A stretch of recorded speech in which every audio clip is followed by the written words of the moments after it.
Beste huisgenoten, graag wil ik, Femke, omdat ik in het 6e en laatste jaartje een nieuwjaarsbriefje met iets meer pit.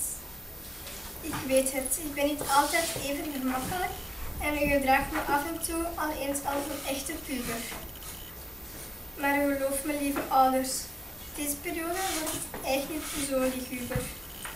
Want er zullen meer momenten komen dat ik je trots zal maken. Misschien word ik wel dokter, uitvinder, leerkracht of een krak in huis inbraken. Nee, dat laatste was maar een grapje. Binnenkort ga ik al naar het eerste middelbaar en binnen 6 jaar loop ik hier rond met een rijbewijsmapje. Binnen 9 à 10 jaar loop ik misschien wel met een diploma op zak.